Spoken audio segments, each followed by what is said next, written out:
All right, let's dive right into this explainer about a fascinating and honestly genuinely shocking 30-day experiment. Today, we're unpacking a wild case study where one person decided to hand over literally every single life decision to artificial intelligence.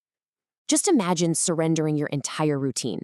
Everything from the exact minute you wake up, to the meals you cook, to how you handle your budget and even your relationships. You just let an algorithm dictate the whole shebang. We're going to look at what actually worked, what failed spectacularly, and how it completely rewired this person's approach to living. I did not expect to have a full breakdown on day 18. That right there perfectly previews how a purely data-driven, supposedly hyperlogical experiment took a wildly unexpected emotional turn.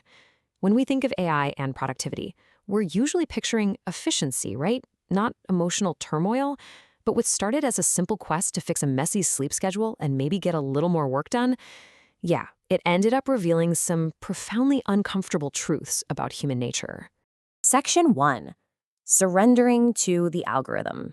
So to build a solid baseline, our subjects spent 2 grueling hours feeding the AI absolutely every intimate detail of their life. We're talking age, weight, sleep patterns, income, long-term goals, and maybe most importantly, their bad habits, recurring anxieties, and screen time data. And almost instantly, the algorithm held up a really uncomfortable mirror. It spotted a glaring, direct conflict between the subject's stated ultimate life goal, financial freedom, and their actual day-to-day spending habits. The wild part is, the AI didn't say it with any judgment or sass. It just laid out the math. It pointed out the contradiction and essentially asked, so which one is real? Which brings us to Section 2, the struggle for structure. The friction during this first week was absolutely intense. The AI took all that baseline data and imposed a highly structured daily routine. For someone used to working in chaotic, random bursts, they described this sudden rigid structure as feeling like wearing a suit that just didn't fit yet.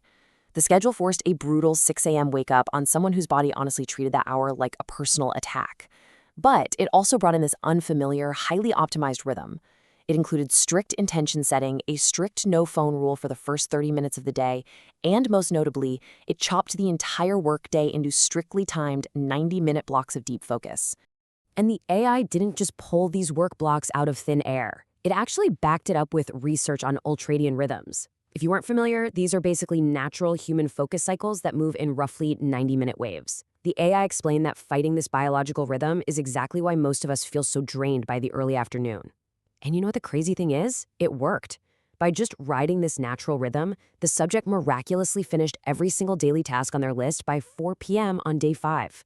But despite those early productivity wins, things started feeling pretty heavy. The subject felt suffocated, dealing with this strange, lingering guilt whenever they wanted to just mindlessly scroll on their phone off schedule. Even though they consciously knew they were reporting to a machine, something that couldn't actually feel disappointed in them, the psychological weight of breaking the AI's rules was surprisingly real and incredibly frustrating. Moving on to Section 3, an unexpected business venture. So, by the end of week 1, the subject realized they could use this AI for way more than just scheduling. They started asking it for advice on literally everything: how to stretch a budget with just a few rupees left, how to cook a decent meal using random leftover kitchen ingredients, and eventually, they asked it the big one: how to start a business. The AI fired back by logically mapping out a completely viable, zero-investment business plan. It audited the subject's exact skills, factored in their limited 2-hour daily availability, identified a specific regional market gap for simple tech and AI explanations, and told them to launch a niche newsletter. It even handed over a full 90-day launch plan. Talk about cutting through years of human overthinking. But then we hit Section 4, hitting the empathy wall. Right when things were soaring and this new business was actually coming together, everything crashed. On day 18, the subject hit this quiet, heavy low. They had no idea why they felt so flat, especially since, objectively speaking, the schedule and the business were going great. But instead of calling a friend, they reached out to the AI for comfort, typing, "I feel empty today and I don't know why. What do I do?"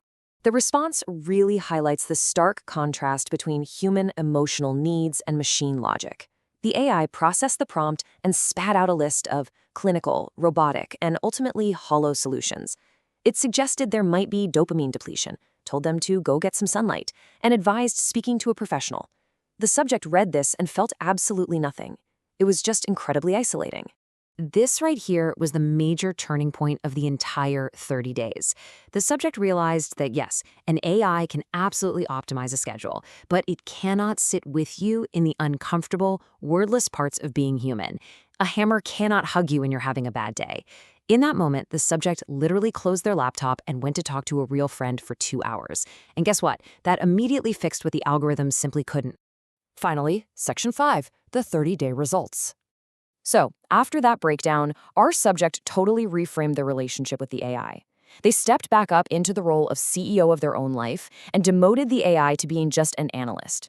The human set the direction, and the AI handled the logistics, basically acting like an incredibly capable assistant that never sleeps.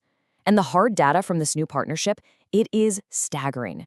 Just following the AI's structured work blocks nearly doubled their productivity. Before the experiment, they were knocking out about 40% of their planned daily tasks. During the experiment, that average skyrocketed to 74%.